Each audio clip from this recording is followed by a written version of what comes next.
Hello everyone, welcome to simple classes. आज का जो हम टॉपिक डिस्कस करने वाले हैं, मैं चाहता हूँ आप बहुत अच्छे से उसको ध्यान दें क्योंकि ये थोड़ा सा ट्रिकी हो सकता है, बट करंट अफेयर्स में बना हुआ है एंड काफी कंसेप्चुअल अंडरस्टैंडिंग चाहिए इसको समझने के लिए। तो स्टूडेंट्स को जिन पॉइंट्स में प्रॉब्लम आती है उन पॉइंट्स को कवर करते हुए कोशिश करिए कि टॉपिक को हम लोग समझाएं। देखिए, ये तो हम सब जानते हैं, हमारी कंट्री में डेफिसिट बजट चलता है, यानी हम बोरो करके अपने फाइनेंसेस पूरे करते हैं। हम का मतलब गवर्नमेंट ऑफ इंडिया, यानी रेवेन्यू कम है, एक्सपेंडिचर ज्यादा है, और ये बजट में हर साल हम देखते भी हैं। तो जितना डेफिसिट होता है उतना हम करते हैं बोरो। एक बार फिर से, हम का मतलब है गवर्नमेंट ऑफ इंडिया।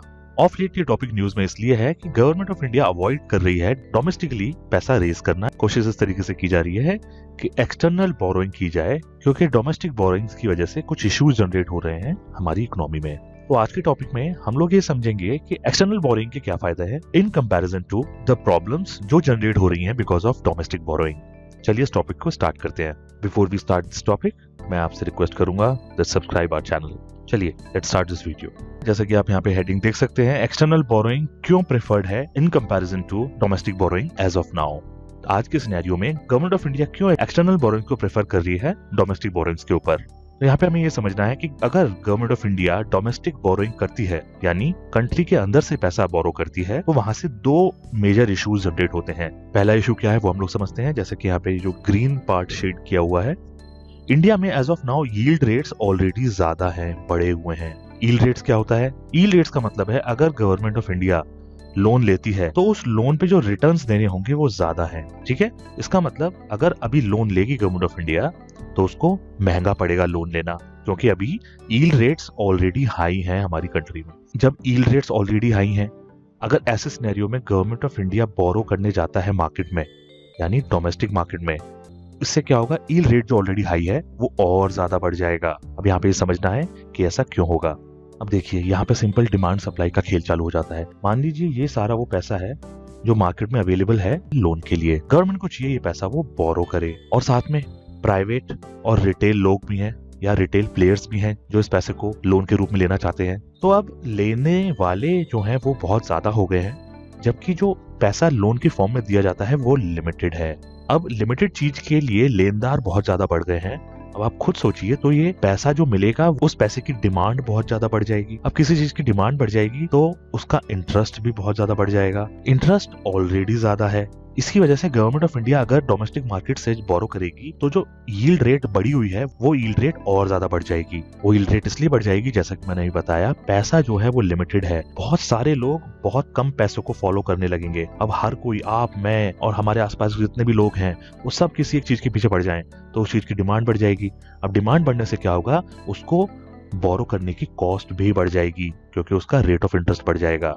तो इसका इमीडिएट आउटकम क्या होगा? गवर्नमेंट को वही लोन लेने के लिए अब ज्यादा इंटरेस्ट देना पड़ेगा। मतलब गवर्नमेंट जो लोन बोरो करेगी उसी बोरोइंग के लिए उसको पहले के मुकाबले ज्यादा पैसा वापस देना पड़ेगा, यानी रेट ऑफ इंटरेस्ट ज्यादा देना पड़ेगा। तो ये बोल सकते हैं, जब यील्ड रेट ऑलरेडी हाई होते हैं उस टाइम पे गवर्नमेंट बोरो करेगी तो उसको नॉर्मल से ज्यादा कॉस्टली पड़ सकता है लोन लेना। तो इसीलिए डोमेस्टिकली जब यील्ड रेट ऑलरेडी हाई है तो उस टाइम पे गवर्नमेंट को बोरो नहीं करना चाहिए मार्केट से। ठीक है, ये तो था पहला रीजन।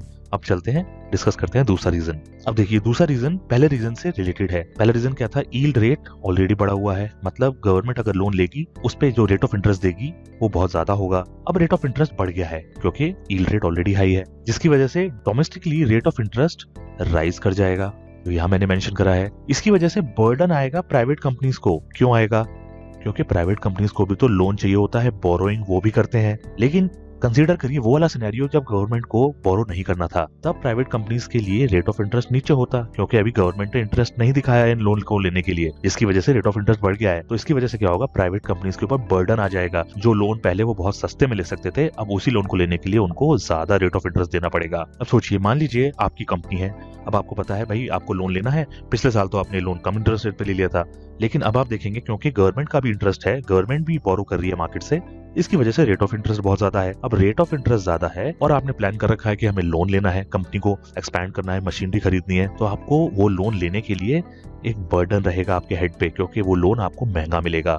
इसकी वजह से क्या होगा, आप बोलोगे चलो ठीक है यार अभी लोन नहीं लेते, कुछ इसी तरीके से काम चला लेते हैं, और प्राइवेट सेक्टर जिसको आप रिप्रेजेंट करते हैं उसके अंदर इन्वेस्टमेंट कम हो जाएगी, क्योंकि आपके जैसे और भी लोग होंगे, बहुत सारे लोग मिलकर डिसाइड करेंगे, सोचेंगे कि ठीक है ये जो लोन हम लेना चाहते हैं ये लोन अभी नहीं लेंगे।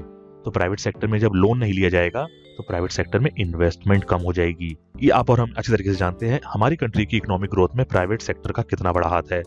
अगर प्राइवेट सेक्टर में इन्वेस्टमेंट कम है तो प्राइवेट सेक्टर की ग्रोथ कम होगी। अब प्राइवेट सेक्टर की ग्रोथ कम होगी तो ओवरऑल इकोनॉमिक ग्रोथ बढ़ेगी या कम होगी? बच्चा भी बता सकता है, अगर प्राइवेट सेक्टर में ग्रोथ नहीं है तो इकोनॉमिक ग्रोथ भी ओवरऑल हैम्पर कर जाएगी, and that is not a very good sign for the economy. तो यहाँ से ये जो पूरा कॉन्सेप्ट हमने समझा, इसी को बोला जाता है crowding out effect. Crowding out effect का मतलब गवर्नमेंट के इंटरवेंशन की वजह से प्राइवेट सेक्टर के लिए जब पैसा नहीं बचता, क्योंकि जो पैसा लोन के लिए अवेलेबल होता है वो गवर्नमेंट ले लेती है, और बचे हुए लोन प्राइवेट सेक्टर को महंगी दरों पे महंगे रेट ऑफ इंटरेस्ट पे लेना पड़ता है, तो इसीलिए इन्वेस्टमेंट प्राइवेट सेक्टर में कम हो जाती है। इसको अगर सिंपल भाषा में समझना चाहें, आप ऐसे समझिए आपके घर में एक केक बचा हुआ है, उसी टाइम पे आपके रिलेटिव्स आ जाते हैं और उनके बच्चे भी हैं। अब आपके मम्मी पापा क्या कहेंगे, बेटा ये केक हम नहीं खाएंगे, हम इन बच्चों को दे देंगे। अब ये बच्चे क्या हुए, क्योंकि बच्चों को प्रायोरिटी ज्यादा मिलेगी रिलेटिव्स के, तो जो गवर्नमेंट है वो रिलेटिव्स के बच्चे हैं। इस एनालॉजी को समझिए। तो जो केक है वो पैसा है जो मार्केट में अवेलेबल है, और जो घर के बच्चे हैं वो बच्चे हैं प्राइवेट कंपनीज। तो जो केक था वो मिल गया रिलेटिव्स के बच्चों को, अब आपके लिए जो बचा है वो बहुत कम बचेगा, ये भी हो सकता है कि ना ही बचे। तो जो केक की अवेलेबिलिटी थी आपको नहीं मिली because of crowding out effect. जो रिलेटिव्स और रिलेटिव्स के बच्चे आ गए हमारे घर में एंड टाइम पे, जब हम बहुत आराम से इस केक को खाना चाहते थे, वो हम नहीं खा पाएंगे क्योंकि क्राउडिंग आउट इफेक्ट हो गया। ठीक है, वैसे it's all just joke, but अगर समझ आता है तो बहुत अच्छी बात है। तो डोमेस्टिक मार्केट से बोरो करने के क्या इश्यूज हो सकते हैं ये तो हमने देखे। इससे रिलेटेड एमसीक्यूज में अगर स्टेटमेंट है तो आप इसको गलत नहीं करेंगे, क्योंकि now you understand the difference between external borrowing and domestic borrowing. Domestic borrowing का क्या इंपैक्ट हो सकता है इकोनॉमी में, ये दो मेजर इंपैक्ट आपको अब अच्छी तरीके से पता है। ठीक है, सेकंड आउटकम क्या था, रेट ऑफ इंटरेस्ट बढ़ जाता है। रेट ऑफ इंटरेस्ट बढ़ने की वजह से प्राइवेट सेक्टर के लिए पैसा कम बचता है। अब प्राइवेट सेक्टर के लिए पैसा कम बचेगा तो इकोनॉमिक ग्रोथ कम होगी, क्योंकि प्राइवेट सेक्टर में इन्वेस्टमेंट कम हो जाएगी। तो यहाँ पे कुछ इंपॉर्टेंट चीजें कंसेप्चुअली हमने देखी, ये काफी इंपॉर्टेंट हो सकती हैं for the upcoming prelims. I hope ये आपको समझ आया हो। आपको कोई डाउट है कमेंट सेक्शन में बताइए, we will be more than happy to help you out. Till then, see you all in next video. I wish you all the best. Thank you.